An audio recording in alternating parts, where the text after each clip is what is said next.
എല്ലാ പ്രിയപ്പെട്ട പ്രേക്ഷകർക്ക് നമസ്കാരം. ഇന്നത്തെ വീഡിയോയിലേക്ക് സ്വാഗതം. ഈ കഴിഞ്ഞ ആഴ്ച അപ്ലോഡ് ചെയ്ത ബ്രെയിൻ റോട്ടിനെ കുറിച്ചിട്ടുള്ള വീഡിയോ ഒത്തിരിയധികം ആളുകൾക്ക് ഇഷ്ടപ്പെട്ടു എന്ന് അറിയാൻ കഴിഞ്ഞു. വലിയ സന്തോഷം. അതിൻ്റെ ഒരു സെക്കൻഡ് പാർട്ടൊക്കെ പല ആളുകളും ആഗ്രഹിക്കുന്നുണ്ട്, ആവശ്യപ്പെടുന്നുണ്ട്. നമ്മളങ്ങനെ പാർട്ട് ബൈ പാർട്ടായിട്ട് ചെയ്തു പോവുകയാണെന്നുണ്ടെങ്കിൽ അത് കുറേ അങ്ങോട്ട് ചെയ്യേണ്ടി വരും. അത്ര വലിയൊരു ഏരിയ ഓഫ് ഡിസ്കഷനാണ് ബ്രെയിൻ റോട്ട്. ഈ കഴിഞ്ഞ ദിവസം വന്ന ഒരു വീഡിയോ റിക്വസ്റ്റ്, ബ്രെയിൻ റോട്ടിൻ്റെ ഒരു ടോപ്പിക്കിൻ്റെ സബായിട്ട് വേണമെന്നുണ്ടെങ്കിൽ സംസാരിക്കാമെന്ന് ഞാൻ വിചാരിക്കുകയാണ്. ആ വീഡിയോ റിക്വസ്റ്റ് ഇങ്ങനെയാണ്: can you make a video on social media friendships and how does it affect you both positively and negatively? മുന്നേയൊക്കെ നമ്മൾ ഈ ഒരു കാര്യം ചർച്ച ചെയ്തുകൊണ്ടിരുന്നത് വ്യക്തിബന്ധങ്ങളുടെ അടിസ്ഥാനത്തിൽ മാത്രമായിരുന്നു.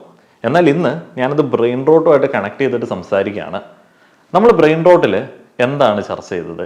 ഏറ്റവും കൂടുതൽ നമ്മൾ കൺസ്യൂം ചെയ്യുന്ന അനാവശ്യമായിട്ടുള്ള കാര്യങ്ങളെ കുറിച്ചിട്ടാണ് ചർച്ച ചെയ്തത്.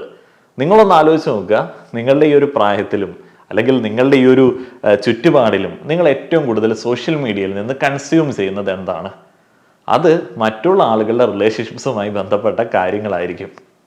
നിങ്ങൾക്ക് ഒരു സോഷ്യൽ മീഡിയ യൂസ് ഉണ്ട് എന്നുണ്ടെങ്കിൽ നിങ്ങൾ 3 തരത്തിലുള്ള റിലേഷൻഷിപ്സ് ആയിരിക്കും അതിനകത്ത് മെയിൻറ്റെയിൻ ചെയ്തുകൊണ്ട് പോകുന്നത്. ഒന്ന്, നിങ്ങളുടെ ഫ്രണ്ട്ഷിപ്പ് എന്ന് പറയുന്ന കാര്യം. പിന്നെ ഉള്ളത്, ചില ആളുകൾക്ക് ഒരു റൊമാൻറ്റിക് റിലേഷൻഷിപ്പ് ഉണ്ടായിരിക്കും. അത് സോഷ്യൽ മീഡിയയിൽ നിന്ന് കിട്ടിയതായിരിക്കും, അല്ലെങ്കിൽ സോഷ്യൽ മീഡിയ വഴി മാനേജ് ചെയ്യുന്നതായിരിക്കും. പിന്നെ ഉള്ളത് ബിസിനസ് റിലേഷൻഷിപ്പ് ആയിരിക്കും. നമ്മൾ അറിയുന്നുണ്ടാവില്ല, നമ്മൾ ശ്രദ്ധിക്കുന്നുണ്ടാവില്ല, ഈ 3 ടൈപ്പിലുള്ള റിലേഷൻഷിപ്പുകളും നമ്മളിപ്പോൾ മാനേജ് ചെയ്യുന്നത് സോഷ്യൽ മീഡിയ പ്ലാറ്റ്ഫോംസ് വഴിയാണ്. A friendship, romantic relationship, business relationship. ഏതൊക്കെയാണ് എന്നുള്ളത് ഞാൻ ഒന്നുകൂടെ എടുത്തു പറയേണ്ട ആവശ്യമൊന്നുമില്ലല്ലോ. നിങ്ങൾ വാട്സപ്പ്, അതേപോലെ തന്നെ ഫേസ്ബുക്ക്, ഇൻസ്റ്റഗ്രാം ഒക്കെ യൂസ് ചെയ്യുന്ന ആളുകളാണെന്നുണ്ടെങ്കിൽ ഇത്തരത്തിലുള്ള പല റിലേഷൻഷിപ്പുകളും നിങ്ങൾ അതുവഴി മാനേജ് ചെയ്യുന്നുണ്ടാവും.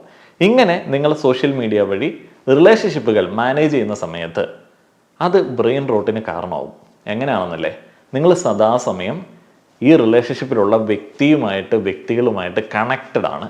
അങ്ങനെ കണക്റ്റഡ് ആവുന്ന സമയത്ത് സദാസമയം അവരുടെ മാനസിക വിചാരങ്ങളും നിങ്ങളുടെ മാനസിക വിചാരങ്ങളും അങ്ങോട്ടും ഇങ്ങോട്ടും ട്രാൻസ്ഫർ ചെയ്തുകൊണ്ടിരിക്കുകയാണ്. മുന്നത്തെ പോലെയല്ല, സദാസമയം ഇങ്ങനെ ട്രാൻസ്ഫർ ചെയ്തുകൊണ്ടിരിക്കുന്ന സമയത്ത് നിങ്ങളുടെ പേഴ്സണൽ ടൈം നഷ്ടപ്പെടുന്നുണ്ട്. Social media relationships and brain rot എന്ന കാര്യത്തെക്കുറിച്ചിട്ട് കൂടുതലായി വളരെ ഇൻട്രസ്റ്റിംഗ് ആയിട്ടുള്ള കാര്യങ്ങൾ സംസാരിക്കേണ്ടതുണ്ട്. അതിനു മുന്നേ ഒരു വലിയ കൂട്ടം ആളുകൾക്ക് ഉപകാരപ്പെടുന്ന ഒരു അറിവ് പങ്കുവെക്കുകയാണ്. റീസെൻ്റ്ലി വിവാഹം കഴിഞ്ഞിട്ട് ഒരു കുട്ടിക്കൊക്കെ വേണ്ടി ആഗ്രഹിച്ചിരിക്കുന്ന ആളുകളാണോ നിങ്ങൾ? അല്ലെങ്കിൽ ഓൾറെഡി കൺസീവ്ഡ് ആയിട്ടുള്ള ആളുകളാണോ നിങ്ങൾ? അല്ല, വിവാഹം കഴിഞ്ഞതേ ഉള്ളൂ, കുട്ടിയെക്കുറിച്ചിട്ടൊന്നും ആലോചന ഇല്ലാത്ത ആളുകളാണെങ്കിൽ കൂടെ ഒരു കാര്യം നിങ്ങളൊന്ന് മനസ്സിലാക്കുക: ഒരു മെറ്റേണിറ്റി ഹെൽത്ത് ഇൻഷുറൻസ് എന്താണെങ്കിലും അത്യാവശ്യമാണ്. ഡെലിവറി ടൈമിലുള്ള കോംപ്ലിക്കേഷൻസ്, സിസേറിയൻ, അതേപോലെ തന്നെ ഡെലിവറിക്ക് ശേഷം കുട്ടിക്കുണ്ടാവുന്ന ചില ബുദ്ധിമുട്ടുകളുടെ അടിസ്ഥാനത്തിൽ NICUയിലേക്ക് മാറ്റുക, അങ്ങനെയുള്ള സമയത്തൊക്കെ ധാരാളം അൺഎക്സ്പെക്റ്റഡ് ആയിട്ടുള്ള എക്സ്പെൻസുകൾ വരും. 1 ലക്ഷത്തിന് മുകളിലേക്കൊക്കെയാണ് ഇപ്പോൾ സിസേറിയനൊക്കെ ആണെന്നുണ്ടെങ്കിൽ അതിൻ്റെ ഒരു ചെലവ് വരുന്നത്. അപ്പോൾ ഇതിനൊക്കെ കവർ ചെയ്യാൻ വേണ്ടിയാണ് നമ്മളൊരു മെറ്റേണിറ്റി ഹെൽത്ത് ഇൻഷുറൻസ് എടുത്തു വെക്കുന്നത്. അതേപോലെ തന്നെ ഇപ്പോൾ ഉള്ള ഒരു സൗകര്യം എന്താണെന്ന് വെച്ച് കഴിഞ്ഞാൽ, ജനിച്ച ഉടൻ തന്നെ കുട്ടിക്കും ഇൻഷുറൻസ് കവറേജ് കിട്ടുന്ന പ്ലാനുകളുണ്ട്. അതും എടുത്തു വെക്കുകയാണെന്നുണ്ടെങ്കിൽ വളരെയധികം ബെനിഫിഷ്യൽ ആണ്. മുന്നേയൊക്കെ സാധാരണയായി മെറ്റേണിറ്റി ഹെൽത്ത് ഇൻഷുറൻസുകൾക്ക് 1 മുതൽ 3 വർഷം വരെ വെയിറ്റിംഗ് പീരീഡ് ഉണ്ടായിരുന്നു. അതായത് നിങ്ങൾ 1 വർഷം മുൻപ് അല്ലെങ്കിൽ 3 വർഷം മുൻപൊക്കെ പ്ലാനിങ് തുടങ്ങണം കുട്ടി എന്ന് പറയുന്ന കാര്യത്തെക്കുറിച്ചിട്ട്. എന്നാൽ ഇന്ന് അങ്ങനെയല്ല, 3 മാസം തൊട്ട് വരെ വെയിറ്റിംഗ് പീരീഡ് ഉള്ള മെറ്റേണിറ്റി ഹെൽത്ത് ഇൻഷുറൻസുകൾ അവൈലബിൾ ആണ്. അതായത് 6 മാസം പ്രഗ്നന്റ് ആയിട്ടുള്ള ഒരാൾക്കും മെറ്റേണിറ്റി ഹെൽത്ത് ഇൻഷുറൻസിന്റെ ബെനിഫിറ്റ് ലഭിക്കും. എന്തൊക്കെയാണെങ്കിലും വളരെ നേരത്തെ എടുത്ത് വെക്കുകയാണെന്നുണ്ടെങ്കിൽ പ്രീമിയം തുക അത്ര ലാഭിക്കാനായിട്ട് സാധിക്കും. ഇപ്പോൾ ഹോസ്പിറ്റൽ എക്സ്പെൻസുകൾക്ക് 5 ലക്ഷം, 10 ലക്ഷം, 20 ലക്ഷം പോലെയുള്ള സമ്മഷ്വേർഡ് തുകയ്ക്ക് നിങ്ങൾക്ക് ഇൻഷുറൻസ് ഓൺലൈനായി കമ്പയർ ചെയ്ത് എടുക്കാനായിട്ട് സാധിക്കും. ഓൺലൈനായി മെറ്റേണിറ്റി പ്ലാൻ അടക്കമുള്ള ഹെൽത്ത് ഇൻഷുറൻസുകളൊക്കെ എടുക്കാൻ വേണ്ടി ഒരു ലിങ്ക് ഞാൻ ഡിസ്ക്രിപ്ഷനിലും കമന്റ് ബോക്സിലും നൽകിയിട്ടുണ്ട്. ഈ ഒരു ലിങ്ക് വഴി നിങ്ങൾ ഓൺലൈനായി ഹെൽത്ത് ഇൻഷുറൻസ്, മെറ്റേണിറ്റി പ്ലാൻ ഒക്കെ എടുക്കുന്ന സമയത്ത് 25% വരെ ഡിസ്കൗണ്ട് ലഭ്യമാണ്. ഈ പ്ലാറ്റ്ഫോമിൽ സജസ്റ്റ് ചെയ്യപ്പെടുന്ന പല മെറ്റേണിറ്റി പ്ലാനുകളിലും 50,000 രൂപ വരെ ഫിക്സഡ് ബെനിഫിറ്റ് ഉണ്ട് എന്നുള്ളത് ഒരു പ്രധാനപ്പെട്ട ആകർഷണമാണ്. പിന്നെ 30 മിനിറ്റിൽ ക്ലെയിം സപ്പോർട്ട്, പോളിസിയുമായി ബന്ധപ്പെട്ട സേവനങ്ങൾക്ക് റിലേഷൻഷിപ്പ് മാനേജർ, അതോടൊപ്പം മെഡിക്കൽ ചെക്കപ്പ് ഇല്ലാതെ ഇൻസ്റ്റന്റ് അപ്രൂവലും ഇൻഷുറൻസിൽ കിട്ടുന്നതാണ്. ഇന്ത്യയിൽ നിന്ന് ഹെൽത്ത് ഇൻഷുറൻസ് എടുക്കുന്ന ആളുകൾക്ക് 75,000 വരെ ടാക്സ് ബെനിഫിറ്റ്. അതേപോലെ തന്നെ ഇന്ത്യക്ക് പുറത്തുള്ള NRIs ആയിട്ടുള്ള ആളുകൾക്ക് ഹെൽത്ത് ഇൻഷുറൻസ് എടുക്കുന്ന സമയത്ത് 18% GST അടയ്ക്കേണ്ടതുമില്ല. ഡേ 1 മുതൽ പ്രീ എക്സിസ്റ്റിംഗ് ഡിസീസുകൾക്ക് കവറേജ് ലഭിക്കുന്ന പ്ലാനുകൾ അടക്കം 25% ഡിസ്കൗണ്ടോടെ ഓൺലൈനായി പർച്ചേസ് ചെയ്യാനായിട്ട് സഹായിക്കുന്ന ഒരു ലിങ്ക് ഞാൻ ഡിസ്ക്രിപ്ഷനിലും കമന്റ് ബോക്സിലും നൽകിയിട്ടുണ്ട്. ആവശ്യമുള്ള ആളുകൾക്ക് ചെക്ക് ചെയ്യാവുന്നതാണ്. Social media relationships and brain rot എന്ന കാര്യത്തിലേക്ക് തിരികെ വരുന്ന സമയത്ത് ഈ സോഷ്യൽ മീഡിയ റിലേഷൻഷിപ്പ് കൊണ്ട് അത്ര വലിയ നെഗറ്റീവ്സ് ഒക്കെ ഉണ്ടോ എന്ന് ആളുകൾ ചിന്തിക്കും. എല്ലാ ആളുകൾക്കും എല്ലാം നെഗറ്റീവ് ആയിരിക്കില്ല. സോഷ്യൽ മീഡിയ വഴി ധാരാളം നല്ല നല്ല റിലേഷൻഷിപ്പുകൾ ഉണ്ടായിട്ടുണ്ട്, നല്ല നല്ല ഇനീഷ്യേറ്റീവുകൾ ഉണ്ടായിട്ടുണ്ട്. പലപ്പോഴും പല NGO ഒക്കെ ആളുകളിലേക്ക് എത്തിയത് സോഷ്യൽ മീഡിയ വഴിയാണ്. സോഷ്യൽ മീഡിയ ആക്ടിവിസം വഴി കുറേയധികം അങ്ങനെ ഫോമായ ഗ്രൂപ്പുകൾ വഴി കുറേയധികം മാറ്റങ്ങൾ സമൂഹത്തിൽ ഉണ്ടായിട്ടുണ്ട്. ഈവൻ നമ്മൾ കമ്മ്യൂണിക്കേറ്റ് ചെയ്യുന്നതും ഈ സോഷ്യൽ മീഡിയ റിലേഷൻഷിപ്പിൻ്റെ ഭാഗമായിട്ട് തന്നെയാണ്. ഇതൊരു ചെറിയ പോസിറ്റീവായിട്ടുള്ള മാറ്റമാണ്. നമ്മൾ എങ്ങനെ ഒരു കാര്യത്തെ പോസിറ്റീവായിട്ട് എടുക്കുന്നു എന്നതിനെ അടിസ്ഥാനപ്പെടുത്തിയിരിക്കുന്ന സംഗതിയാണ്. നമ്മൾ ഇവിടെ സംസാരിക്കുന്നത് ബ്രെയിൻ റോട്ടിനെ കുറിച്ചിട്ടാണല്ലോ. ബ്രെയിൻ എന്ന് പറയുന്നത് ഓരോ ആളുകളുടെയും ഡിഫറെൻ്റ് ആണ്, ഓരോ ആളുകൾക്കും സ്വന്തമായിട്ടുള്ളതാണ്. നിങ്ങൾക്ക് വ്യക്തിപരമായിട്ട് എന്തോരം ലാഭമുണ്ട് സോഷ്യൽ മീഡിയ റിലേഷൻഷിപ്പ് വഴി എന്നുള്ളതിനെ കുറിച്ചിട്ടാണ് നമ്മൾ സംസാരിക്കുന്നത്. സോഷ്യൽ മീഡിയ റിലേഷൻഷിപ്സിൻ്റെ ഏറ്റവും വലിയ പോസിറ്റീവ് എന്ന് പറയുന്നത് എപ്പോഴും ആളുകൾ അങ്ങോട്ടും ഇങ്ങോട്ടും കണക്റ്റഡ് ആയിട്ട് ഇരിക്കും എന്നുള്ളതാണ്. അപ്പോൾ അതിൻ്റെ ഒരു പോസിറ്റീവ്സിൽ ആഡ് ചെയ്യാൻ പറ്റുന്ന ഒരു സംഗതിയാണ്, ഒരു എക്സാമ്പിളാണ്, നിങ്ങളുടെ പ്രവാസിയായിട്ടുള്ള കൂട്ടുകാരൻ പ്രവാസത്തിലേക്ക് പോയാലും അയാൾക്ക് നാട് അന്യമായിരിക്കില്ല. കാരണം ഡേ ടു ഡേ ബേസിസിൽ അയാൾ നാട്ടിൽ നിന്നുള്ള അപ്ഡേറ്റുകൾ അറിഞ്ഞുകൊണ്ടിരിക്കും. അതേപോലെ തന്നെ ഇതിൻ്റെ വേറൊരു ഇൻട്രസ്റ്റിംഗ് ഫാക്ട് പറയുകയാണെന്നുണ്ടെങ്കിൽ UK-യിലേക്കും കാനഡയിലേക്കും ഒക്കെ പോയിട്ടുള്ള ആളുകൾക്കും നാട് ഒരു നൊസ്റ്റാൾജിയായി അല്ലെങ്കിൽ എന്തെങ്കിലും തിരിച്ചു വരണം എന്ന് പറയുന്ന ഒരു ഓർമ്മയായിട്ട് പലപ്പോഴും നിൽക്കാറില്ല. കാരണം നാട്ടിൽ നിന്നുള്ള വാർത്തകളൊക്കെ കേൾക്കുന്ന സമയത്ത് എൻ്റെ പൊന്നോ താനുള്ളത് സ്വർഗത്തിലാണ് എന്ന് പലപ്പോഴും അവർ ചിന്തിക്കാനായിട്ടുള്ള സാധ്യതയുണ്ട്. അതിപ്പോൾ ചെന്നെത്തിപ്പെടുന്ന രാജ്യത്തിൻ്റെ സാമ്പത്തിക അവസ്ഥയും വ്യക്തിയുടെ സാമ്പത്തിക അവസ്ഥയും സന്തോഷമൊക്കെ അടിസ്ഥാനപ്പെടുത്തി ഇതിലൊക്കെ അങ്ങോട്ടും ഇങ്ങോട്ടും വേരിയേഷൻസ് ഉണ്ടാവും. ഇനി ഇതിൻ്റെ നെഗറ്റീവ് പറഞ്ഞു കഴിഞ്ഞാൽ സദാസമയവും വേറൊരു നാട്ടിലെ ആളുകളും അവിടെയുള്ള വാർത്തകളും അവിടെയുള്ള രീതികളുമായിട്ട് കണക്റ്റഡ് ആയിരിക്കുന്ന ഒരാൾക്ക് ആയിരിക്കുന്ന അവസ്ഥയിൽ അത്രയധികം എൻഗേജ്ഡ് ആവാനായിട്ട് പറ്റില്ല. ശരിക്കും മനുഷ്യൻ എന്ന് പറയുന്നത് എല്ലാ നാടുകളിലേക്കും ഇങ്ങനെ സഞ്ചരിച്ച് ജീവിക്കുന്ന ഒരു വ്യക്തിയാണ്. ഇപ്പോൾ UK-യിലേക്കും കാനഡയിലേക്കൊക്കെ പോയി ജീവിക്കുന്ന ആളുകൾക്ക് അവരുടെ ഒരു ആവാസ വ്യവസ്ഥ എന്നൊക്കെ നമ്മൾ വേണമെങ്കിൽ പറയാൻ പറ്റുന്ന ഒരു സംഗതി ആ ഒരു ചുറ്റുപാടാണ്. അവിടെ കൂടുതൽ എൻഗേജ്ഡ് ആവാൻ വേണ്ടി പറ്റില്ല. ഇവിടേക്ക് വരുന്ന കാര്യങ്ങളുമായിട്ട് അവരിയ്ക്കും, അല്ലെങ്കിൽ ഇവിടെയുള്ള കാര്യങ്ങൾ ചർച്ച ചെയ്തുകൊണ്ടിരിക്കും. ഇതിനൊരു നെഗറ്റീവ് എന്ന് പറയുന്നത് ഇവിടെയുള്ള പ്രശ്നങ്ങൾ അവിടേക്കും കൊണ്ടുവന്ന് എത്തിക്കും. ഇവിടെ നിന്ന് മതത്തിന്റെ രീതികൾ അങ്ങടേക്ക് കൊണ്ടുവന്നു, ഇവിടെ നിന്ന് രാഷ്ട്രീയ പകപ്പോക്കലുകൾ അങ്ങടേക്ക് കൊണ്ടുവരുന്നു. അഭയാർത്ഥികളായിട്ട് ഏതെങ്കിലും ഒരു രാജ്യത്തേക്ക് ചെല്ലുകയാണെന്നുണ്ടെങ്കിൽ ആ രാജ്യത്തെ അങ്ങടേക്ക് പറിച്ചു നടാൻ വേണ്ടി പോലും ചില ആളുകൾ ശ്രമിക്കും. ഈ അഡാപ്റ്റബിലിറ്റി എന്ന് പറയുന്ന ഒരു കാര്യത്തെ ഒത്തിരിയധികം ഹനിക്കുന്ന ഒരു പരിപാടിയാണ് ഈ social media relationships and comfort zone എന്ന് പറയുന്നത്.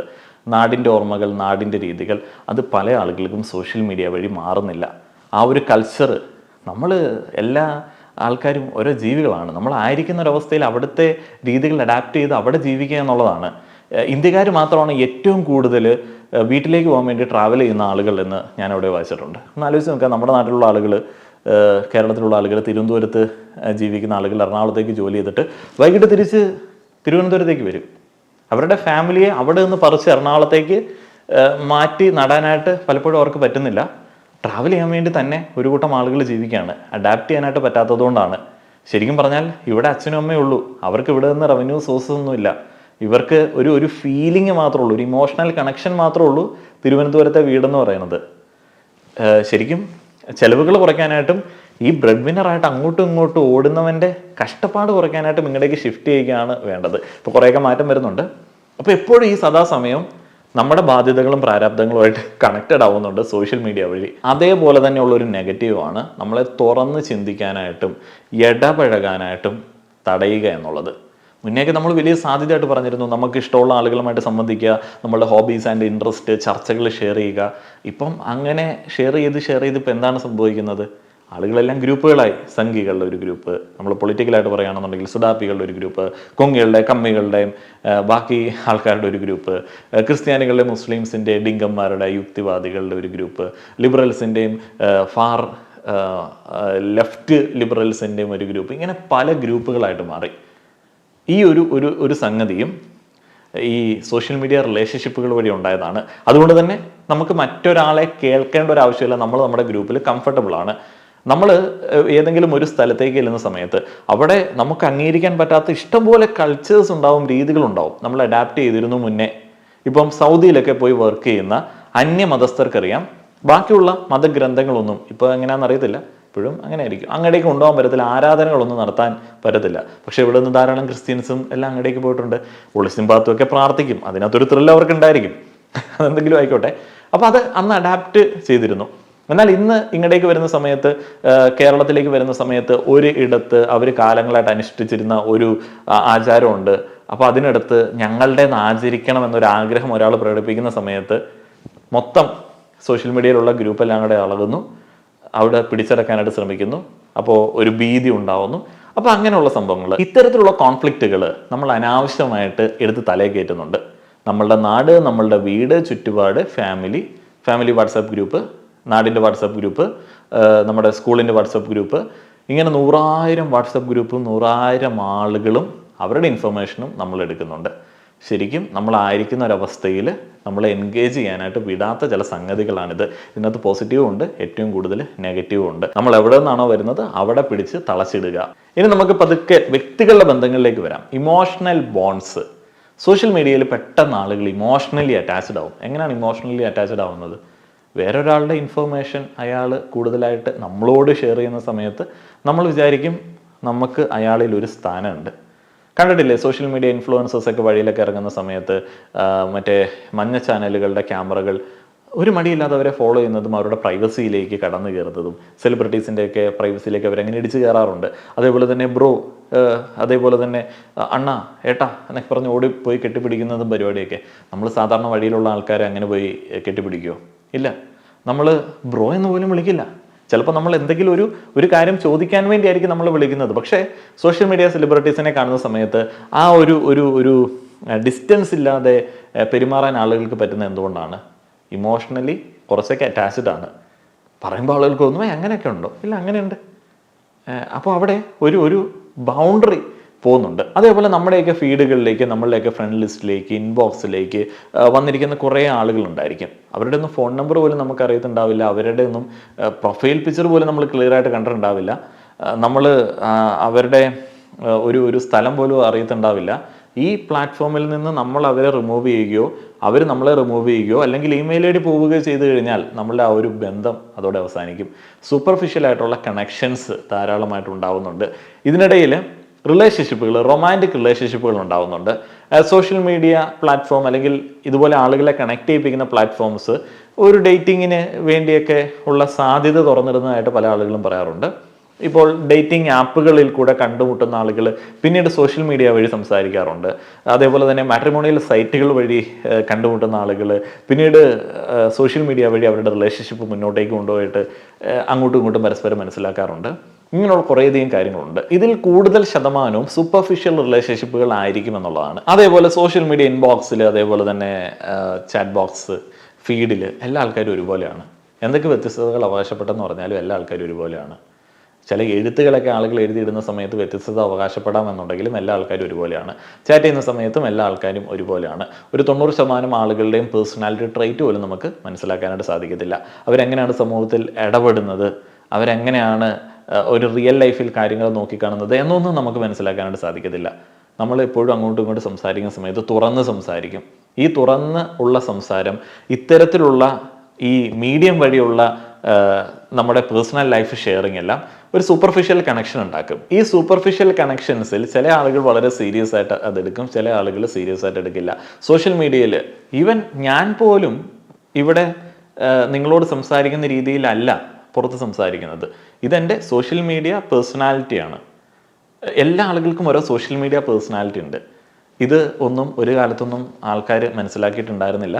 ഒറിജിനൽ എന്നൊക്കെ എപ്പോഴും അവകാശപ്പെടും എന്നുണ്ടെങ്കിലും സോഷ്യൽ മീഡിയയിൽ നമ്മൾ ഒരാളാണ്, നമ്മൾ റിയൽ ലൈഫിൽ വേറെ ഒരാളാണ്. എന്തൊക്കെ പറഞ്ഞാലും ഈ സോഷ്യൽ മീഡിയയിലുള്ള ആളുമായിട്ട് പരിചയപ്പെട്ട് റിയൽ ലൈഫിലുള്ള ആളെ കണ്ടുമുട്ടുന്ന സമയത്ത് പല ആളുകളിലും ആ ഒരു കണക്ഷൻ നഷ്ടപ്പെടാറുണ്ട്. അത് സോഷ്യൽ മീഡിയ റിലേഷൻഷിപ്പുകളുടെ ഒരു ഡൗൺ സൈഡാണ്. നമ്മൾ സോഷ്യൽ മീഡിയയിൽ കാണിക്കുന്നതായിരിക്കില്ല ഔട്ട് സൈഡിൽ കാണിക്കുന്നത്. അതുകൊണ്ട് തന്നെ സോഷ്യൽ മീഡിയ വഴിയുള്ള റൊമാൻറ്റിക് റിലേഷൻഷിപ്പുകൾ പലപ്പോഴും ദുരന്തമായിട്ട് മാറാറുണ്ട് എന്നുള്ളതാണ് യാഥാർത്ഥ്യം. നമ്മൾ റിലേഷൻഷിപ്പുകളെ കുറിച്ചിട്ട് തന്നെയാണ് സംസാരിക്കുന്നത്. വിട്ടുപോകരുത്. സോഷ്യൽ മീഡിയ റിലേഷൻഷിപ്പ് എന്ന് പറയുമ്പോൾ നിങ്ങളുടെ ഫോളോവേഴ്സ് ഉണ്ട്, നിങ്ങളുടെ ഫ്രണ്ട് ലിസ്റ്റ് ഉണ്ട്, ധാരാളം ആളുകളുണ്ട്. നിങ്ങൾ ഫോളോ ചെയ്യുന്ന ആളുകൾ, നിങ്ങളെ ഫോളോ ചെയ്യുന്ന ആളുകൾ. നിങ്ങളൊരു പ്രൊഫൈൽ പിക്ചർ ഇടുന്ന സമയത്ത് നിങ്ങളുടെ ഫോളോവേഴ്സിൻ്റെ ഒരു 10% ആയിരിക്കും നിങ്ങളുടെ പ്രൊഫൈൽ പിക്ചർ കാണുന്നത്, ലൈക്ക് ചെയ്യുന്നത്, നിങ്ങൾ അപ്രിഷ്യേറ്റ് ചെയ്യുന്നത്. അല്ലെങ്കിൽ ചിലപ്പോൾ 5000 പേരുണ്ട്, 500 പേരുണ്ടെങ്കിൽ 50 പേരായിരിക്കും ലൈക്ക് ചെയ്യുന്നത്. ചില ആളുകൾക്ക് ഇത് അവരുടെ ഒരു കോൺഫിഡൻസിനെ ബാധിക്കുന്നതായിട്ട് പറയാറുണ്ട്. ഈ വാലിഡേഷൻ സീക്കിംഗ് എന്ന് പറയുന്നത് സോഷ്യൽ മീഡിയ യൂസേഴ്സിൽ ഒരു ഭാഗം ആളുകളുടെ ഒരു രീതിയാണ്. സോഷ്യൽ മീഡിയ അക്സെപ്റ്റൻസ് കുറയുന്ന സമയത്ത് അവർക്ക് മാനസികമായിട്ടുള്ള ബുദ്ധിമുട്ടുകളുണ്ടാവും. അവരുടെ സെൽഫ് എസ്റ്റീമിനെ ബാധിച്ച പോലെയൊക്കെ അവർക്ക് തോന്നും. അവരുടെ കോൺഫിഡൻസ് കുറയും. അതേപോലെ തന്നെ വേറൊരു ഭാഗം ആളുകളുണ്ട്, സോഷ്യൽ മീഡിയയിൽ ആളുകൾ സപ്പോർട്ട് ചെയ്യുന്ന ആളുകൾ, അവർക്ക് വാലിഡേഷൻ കിട്ടുന്നുണ്ട് എന്നുണ്ടെങ്കിൽ അവർ വലിയ ആളുകളാണെന്ന് വിചാരിച്ചിട്ട് അവരെ ഫോളോ ചെയ്യുന്ന ആളുകളുണ്ട്. അവർ പറയുന്നത് ശരിയാണെന്ന് വിചാരിക്കുന്ന ആളുകളുണ്ട്. അപ്പം അതും ഇതിൻ്റെ ഒരു നെഗറ്റീവ് സൈഡാണ്. അടുത്തത് മിസ്കമ്മ്യൂണിക്കേഷൻ ആൻഡ് കോൺഫ്ലിക്റ്റ് ആണ്. ഈ സോഷ്യൽ മീഡിയയിൽ നമ്മൾ ചാറ്റ് ചെയ്യുന്ന സമയത്ത്, ഇതുപോലുള്ള ഒരു മീഡിയം വഴി നമ്മൾ കമ്മ്യൂണിക്കേറ്റ് ചെയ്യുന്ന സമയത്ത് മിസ്കമ്മ്യൂണിക്കേഷൻ ഉണ്ടാവുന്നതിൻ്റെ പ്രധാനപ്പെട്ട കാരണം എന്ന് പറയുന്നത് നമ്മുടെ ബോഡി ലാംഗ്വേജ്, അതേപോലെ തന്നെ നമ്മളുടെ എക്സ്പ്രഷൻ, നമ്മളുടെ കൈ ആംഗ്യം, ഇങ്ങനെയുള്ള കാര്യങ്ങൾ, നമ്മുടെ കണ്ണൊക്കെ മിസ്സിങ് ആയതുകൊണ്ടാണ്. അപ്പോൾ അവിടെ നിങ്ങൾ അയക്കുന്ന സെൻറ്റൻസിൻ്റെ ഗ്രാമറിനെ അടിസ്ഥാനപ്പെടുത്തിയിട്ടാണ് ഇമോഷൻസ് കൺവേ ചെയ്യുന്നത്. അപ്പം അതിൻ്റെ ഗ്രാമർ അങ്ങോട്ടോ ഇങ്ങോട്ടോ മാറിയാൽ പോലും ഇമോഷൻസ് പ്രോപ്പറായിട്ട് കൺവേ ചെയ്യാനായിട്ട് പറ്റില്ല. അത് സോഷ്യൽ മീഡിയ റിലേഷൻഷിപ്പിൻ്റെ വലിയൊരു ലിമിറ്റേഷനാണ്. ആളുകൾ പെട്ടെന്ന് ഒഫൻഡ് ആവും. ഞാനൊക്കെ കമൻറ്റ് ബോക്സിൽ ചില കമൻറ്റ് കാണുന്ന സമയത്ത് ഒഫൻഡ് ആവാറുണ്ട്. ചിലപ്പോൾ അവരങ്ങനെ ഉദ്ദേശിച്ചിട്ടായിരിക്കില്ല പറഞ്ഞത്. ഇങ്ങനെയുള്ള ഒരു ഇഷ്യൂ ഇതിനകത്തുണ്ട്. ഈ റൊമാൻറ്റിക് റിലേഷൻഷിപ്പിലേക്കൊക്കെ വരുന്ന സമയത്ത് പ്രണയിക്കുകയാണോ എന്നുണ്ടെങ്കിൽ ഈ ഒരു കമ്മ്യൂണിക്കേഷൻ വലിയ പ്രശ്നമായിട്ട് മാറാറുണ്ട്. അതേപോലെ തന്നെ സൗഹൃദമാണ് എന്നുണ്ടെങ്കിലും ഈ ഒരു കമ്മ്യൂണിക്കേഷൻ പലപ്പോഴും, ഈ ഒരു മിസ്കമ്മ്യൂണിക്കേഷൻ പലപ്പോഴും ആ ഒരു ബന്ധങ്ങളിൽ വിള്ളൽ ഉണ്ടാക്കാറുണ്ട്. ഇനി നമ്മളെല്ലാം ഒതുക്കുകയാണ്. മെയിനായിട്ട് ഏറ്റവും കൂടുതൽ ആളുകൾ ആഗ്രഹിക്കുന്ന ആ ഒരു ഏരിയയിലേക്ക് കടക്കുകയാണ് സോഷ്യൽ മീഡിയ റൊമാൻറ്റിക് റിലേഷൻഷിപ്സ്. ഈ ഒരു കാര്യത്തെക്കുറിച്ചിട്ട് കഴിഞ്ഞ കുറേ കാലങ്ങളായിട്ട് വീഡിയോ ഒക്കെ ചെയ്യുന്നതിൻ്റെ ഭാഗമായി റിസർച്ച് ചെയ്തിട്ടുണ്ട്. അതേപോലെ തന്നെ എൻ്റെ ചില കാഴ്ചപ്പാടുകൾ രൂപപ്പെട്ട് വന്നിട്ടുണ്ട്. അപ്പോൾ അതൊക്കെ അടിസ്ഥാനപ്പെടുത്തി പറയുകയാണെന്നുണ്ടെങ്കിൽ വലിയ പാടാണ്. ലോങ് ഡിസ്റ്റൻസ് റിലേഷൻഷിപ്പുകളുടെ ഗണത്തിൽപ്പെടുത്താൻ വരുന്ന സംഗതികളാണ് സോഷ്യൽ മീഡിയ റിലേഷൻഷിപ്പുകൾ. നിങ്ങൾക്ക് ഓൺലൈനായിട്ട് ഒരു ഫ്രണ്ടിനെ കിട്ടി, ആ ഒരു ഫ്രണ്ട് നിങ്ങളുടെ റൊമാൻറ്റിക് റിലേഷൻഷിപ്പിലേക്ക് കടന്നു, നിങ്ങളുടെ ഒരു വിർച്വൽ പാർട്ട്ണറായി. അപ്പം നിങ്ങളങ്ങനെ സംസാരിച്ച് മുന്നോട്ടേക്ക് പോകുന്ന സമയത്ത് ഞാൻ പറഞ്ഞ മറ്റൊരു കാര്യമുണ്ട്, അവിടെ ഒരു ഇൻഡിവിജ്വൽ സ്പേസ് പലപ്പോഴും നഷ്ടപ്പെടുന്നുണ്ട്. ഓൾവേസ് കണക്റ്റഡ് ആയിട്ടിരിക്കുന്ന ആളുകൾ, അങ്ങോട്ടും ഇങ്ങോട്ടും എല്ലാ കാര്യങ്ങളും ഷെയർ ചെയ്യുന്ന ആളുകൾ, മനുഷ്യന്മാരല്ലേ, ചില ആളുകൾക്ക് ഒരു വിരസത അനുഭവപ്പെടാനായിട്ടുള്ള സാധ്യത ഉണ്ട്. അത് മറ്റേ ആൾക്ക് ചിലപ്പോൾ അത്ര അനുഭവപ്പെടാനായിട്ടുള്ള സാധ്യതയില്ല. രണ്ടുപേർക്കും ഒരേ സമയത്ത് അനുഭവപ്പെടുക എന്ന് പറയുന്നത് പലപ്പോഴും പ്രായോഗികമല്ലല്ലോ. അപ്പോൾ ഒരാൾ വിരസതയോടെ ഈ ഒരു കമ്മ്യൂണിക്കേഷനെ ഡീൽ ചെയ്യുന്ന സമയത്ത് മറ്റൊരാൾക്ക് അത് ഇമോഷണൽ ഡാമേജ് ഉണ്ടാക്കാനായിട്ടുള്ള സാധ്യതയുണ്ട്. ഇതാണ് ഏറ്റവും ബേസ് ആയിട്ടുള്ള സോഷ്യൽ മീഡിയ റിലേഷൻഷിപ്പിൻ്റെ ഒരു തകർച്ചയെ സൂചിപ്പിക്കുന്ന സംഗതി. അവിടെ ഒരാൾ അനുഭവിക്കുന്ന ഒരു നെഗ്ലക്റ്റ് അല്ലെങ്കിൽ റിജക്ഷൻ എന്നൊക്കെ പറയുന്ന കാര്യം വലിയ ഇമോഷണൽ പ്രശ്നങ്ങൾ ഒരാൾക്കുണ്ടാക്കും. അതേപോലെ തന്നെ ചില ആളുകളോട് കൂടുതലായി സംസാരിച്ചതിന് ശേഷമായിരിക്കും ഒരാൾക്ക് മനസ്സിലാവുക തനിക്ക് പറ്റിയ ഒരാളായിരിക്കില്ല എന്നുള്ളത്. ഇപ്പോൾ നമ്മൾ നേരിട്ടുള്ള ഒരു റിലേഷൻഷിപ്പിലൊക്കെ ആണെന്നുണ്ടെങ്കിൽ എങ്ങനെയാണ് മാനേജ് ചെയ്യുക എന്നുള്ളത് നേരിട്ടുള്ള റിലേഷൻഷിപ്പൊക്കെ മാനേജ് ചെയ്തിട്ടുള്ള ആളുകൾക്ക് അറിയാമല്ലോ. നമ്മൾ കുറേയധികം കാര്യങ്ങളൊക്കെ നേരിട്ട് ഒന്നിച്ച് ഇടപഴകുന്ന സമയത്ത് മനസ്സിലാക്കാൻ സാധിക്കും, പെട്ടെന്ന് മനസ്സിലാവും. അധികം സമയമൊന്നും ഒരു ആളെ ജീവിതത്തിലേക്ക് സ്ഥിരമായി കൂട്ടണോ അല്ലെങ്കിൽ ഒന്ന് ട്രൈ ചെയ്യണോ എന്ന് തീരുമാനിക്കാനായിട്ട് വേണ്ടി വരാറില്ല. കാരണം നമ്മുടെ ഒരു ദിവസത്തെ ഒരു ഔട്ടിങ് തന്നെ പലപ്പോഴും ആ ഒരു തീരുമാനം ആളുകൾക്ക് എടുക്കാനായിട്ടുള്ള വഴിയൊരുക്കി കൊടുക്കും. പെരുമാറ്റം, അതേപോലെ തന്നെ മറ്റുള്ള ആളുകളോടുള്ള പെരുമാറ്റം, ഒരു സിറ്റുവേഷൻ ഹാൻഡിൽ ചെയ്യുന്ന എങ്ങനെയാണ് എന്നീ കാര്യങ്ങളൊക്കെ. അപ്പോൾ ഇങ്ങനെയുള്ള കാര്യങ്ങളിൽ എന്തെങ്കിലും ഒരു പ്രശ്നം അങ്ങോട്ടോ ഇങ്ങോട്ടോ ഫീൽ ചെയ്തിട്ടുണ്ട് എന്നുണ്ടെങ്കിൽ ഇത് കറക്റ്റ് ഇൻറ്റൻസിറ്റിയിൽ അങ്ങോട്ടും ഇങ്ങോട്ടും പല സാഹചര്യങ്ങളിലും മനസ്സിലാവും. അപ്പം സ്വന്തം ഇഷ്ടപ്രകാരം അല്ലെങ്കിൽ രണ്ടുപേരുടെയും കൂടെ താല്പര്യപ്രകാരം ആ ഒരു ബന്ധമൊക്കെ വേർപെടുത്താനായിട്ടുള്ള സാധ്യത ഉണ്ട്. ഓൺലൈൻ റിലേഷൻഷിപ്പിൽ പലപ്പോഴും സംഭവിക്കുന്ന പ്രശ്നം എന്താണെന്ന് വെച്ച് കഴിഞ്ഞാൽ, എന്തുകൊണ്ട് ഒരാൾക്ക് മറ്റൊരാളെ ഇഷ്ടപ്പെടുന്നില്ല എന്നുള്ളത് എക്സ്പ്രസ് ചെയ്യാനായിട്ട് പറ്റത്തില്ല. വലിയ പാടാണ് മനസ്സിലാക്കാൻ വേണ്ടി. ആ ഒരാളെ മനസ്സിലാക്കി കൊടുക്കാനായിട്ടുള്ള ബുദ്ധിമുട്ട് കാരണം പല ആളുകളും ഗോസ്റ്റ് ചെയ്യാറുണ്ട്. ഗോസ്റ്റിംഗ് എന്ന് പറയുന്ന ഒരു ടൈമൊക്കെ ഈ ഓൺലൈൻ റിലേഷൻഷിപ്പുകൾ കൂടുതലായിട്ട് വന്നതിന് ശേഷം ഉണ്ടായതാണെന്ന് എനിക്ക് തോന്നുന്നു. ഗോസ്റ്റിംഗ് എന്ന് പറഞ്ഞാൽ എന്താണ്? നിങ്ങൾ ഒരാളുമായിട്ട് വളരെയധികം ഇമോഷണലി കണക്റ്റഡായി സംസാരിച്ചുകൊണ്ടിരിക്കുകയാണ്, എപ്പോഴും സംസാരിച്ചുകൊണ്ടിരിക്കുകയാണ്. പെട്ടെന്നൊരു ദിവസം ഒരു ചെറിയ അകൽച്ചയും കാണിച്ചു, പിന്നെ പുള്ളിയെ കാണുന്നില്ല. അയാൾക്ക് ഇയാളെ പറ്റത്തില്ലാത്തത് കൊണ്ട് വിരസതയായ സമയത്ത് പോയി, അല്ലെങ്കിൽ ഇയാളുമായിട്ട് മുന്നോട്ട് പോകുന്ന ബുദ്ധിമുട്ടാണ്, ഡേഞ്ചർ ആണെന്ന് തോന്നിയിട്ട് പോയി. പക്ഷെ ഇയാൾക്ക് അത് വലിയൊരു ട്രോമ ഉണ്ടാക്കി. നേരിട്ട് നമ്മൾ ഡെയിലി കാണുന്ന ആളുകളാണെന്നുണ്ടെങ്കിൽ ബ്ലോക്ക് ചെയ്തിട്ടൊന്നും പോകാൻ പറ്റത്തില്ലല്ലോ. എന്താണെന്ന് നേരിട്ട് കണ്ട് ചോദിക്കാനായിട്ടുള്ള സാവകാശമെങ്കിലും പല ആളുകൾക്കും കിട്ടും. സ്റ്റോക്ക് ചെയ്യാനൊന്നും പോയേക്കില്ല കേട്ടോ. പക്ഷേ ഓൺലൈൻ റിലേഷൻഷിപ്പ് ആണെന്നുണ്ടെങ്കിൽ നേരിട്ട് പോകാനായിട്ടുള്ള ഒരു സ്വാതന്ത്ര്യമൊന്നും ഇല്ല താനും. സാഹചര്യങ്ങളും അനുകൂലമല്ല.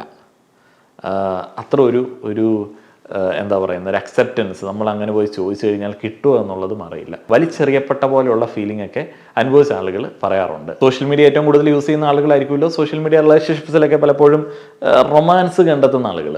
അവരുടെ വേറൊരു പ്രശ്നം എന്ന് പറയുന്നത് ഈ റിലേഷൻഷിപ്പൊക്കെ കൂടുതലും തകരാനായിട്ടുള്ള ഒരു റീസണായിട്ട് പറയുന്ന ഒരു കാര്യമുണ്ട്. ഇവർ ഭയങ്കര കമ്പയറിങ് ആയിരിക്കും. സോഷ്യൽ മീഡിയ റൊമാൻറ്റിക് റിലേഷൻഷിപ്സുമായിട്ട് ഇവരുടെ റിലേഷൻഷിപ്പിനെ കമ്പയർ ചെയ്തുകൊണ്ടിരിക്കും. ഫാമിലി വ്ളോഗേഴ്സ്, കപ്പിൾസ്, അതേപോലെ തന്നെ റിലേഷൻഷിപ്പ് ടിപ്സ്, അതേപോലെ തന്നെ എൻ്റെ അമ്മോ വെറുപ്പിക്കണ ചില ലവ് സൈക്കോളജി സജഷൻസ്, ഇതെല്ലാം സ്വന്തം ജീവിതത്തിൽ ഇങ്ങനെ ട്രൈ ചെയ്തുകൊണ്ടിരിക്കും. അതേപോലെ തന്നെ പലപ്പോഴും സംഭവിക്കുന്ന കാര്യം, ഈ ഓൺലൈൻ അഡിക്റ്റഡ് ആയിട്ടുള്ള ആളുകൾ റിലേഷൻഷിപ്പിലേക്ക് വരുന്ന സമയത്ത് അവർക്കൊരു പ്രശ്നം ഉണ്ടാവുമെന്ന് അവർ ചിന്തിക്കുന്നുണ്ടാവില്ല. മറ്റൊരാളുടെ തലയിലേക്ക് ഇടാനായിട്ടായിരിക്കും അവർ ചിന്തിക്കുന്നത്. അല്ലെങ്കിൽ ഇവർക്കൊരു പ്രശ്നം ഉണ്ടെന്നുണ്ടെങ്കിൽ ഇവർ തന്നെയാണ് പ്രശ്നക്കാർ എന്നുള്ള രീതിയിലേക്ക് സെൽഫ് ഹാം ചെയ്യുന്ന രീതിയിലേക്ക് വരും. എന്ന് പറഞ്ഞാൽ എൻ്റെ ഇന്ന ട്രോമയാണ്, എൻ്റെ ഇന്ന പ്രശ്നമാണ്, അതുകൊണ്ടാണ് എനിക്ക് സംഭവിച്ചത്. അല്ലാതെ റിപ്പയർ ചെയ്യാനായിട്ടോ അല്ലാതെ റിയൽ ലൈഫിൽ പ്രാക്ടിക്കലായിട്ട് ആ ഒരു കാര്യങ്ങളെ സമീപിക്കാനായിട്ടോ ഇവരിൽ പല ആളുകളും മെനക്കെടാറില്ല. ഇതൊക്കെ ഇതിൻ്റെ നെഗറ്റീവ് സൈഡാണ്. ഇനി ഇതിനെല്ലാം കൂടെ സംഗ്രഹിച്ച് ചെറുതാക്കി പറയുകയാണെന്നുണ്ടെങ്കിൽ സോഷ്യൽ മീഡിയ റിലേഷൻഷിപ്സ് ബ്രെയിൻ റോട്ടിന് കാരണമാവുന്നുണ്ട്. നമുക്ക് അത്ര അധികം ഒന്നും 24 hour ഒന്നും എല്ലാ ആൾക്കാരുമായിട്ടും കണക്റ്റഡ് ആയിട്ട് ഇരിക്കേണ്ട കാര്യമില്ല. നമ്മളെല്ലാം വ്യക്തികളാണ്, നമുക്ക് പേഴ്സണൽ ടൈമുണ്ട്. എത്ര സ്നേഹബന്ധമാണെന്ന് പറഞ്ഞാലും ഒരാളുടെ മുഴുവൻ, ഒരു മനുഷ്യൻ്റെ ബ്രെയിനിലുള്ള അവൻ്റെ വിചാരങ്ങൾ മുഴുവൻ നമ്മളും കൂടെ എടുക്കാനായിട്ടൊക്കെ ശ്രമിക്കുകയാണെന്നുണ്ടെങ്കിൽ എത്ര റൊമാൻറ്റിക് റിലേഷൻഷിപ്പ് ആണെന്ന് പറഞ്ഞാലും നിങ്ങളൊന്നും അല്ലാതായി പോകും. അതാണ് ഇതിൻ്റെ ഒരു ആകെ തുകയായിട്ട് സംഭവിക്കുന്നത്. ഞാൻ ആദ്യം പറഞ്ഞപ്പോൾ ആഡ് ചെയ്തില്ല എന്നെനിക്ക് തോന്നുന്നു. ബിസിനസ് റിലേഷൻഷിപ്പൊക്കെ ആണെന്നുണ്ടെങ്കിൽ നിങ്ങൾക്കറിയാം, നിങ്ങളുടെ ഓഫീസിൽ നിന്ന് സദാസമയം കമ്മ്യൂണിക്കേഷൻ നടന്നുകൊണ്ടിരിക്കുകയാണ്.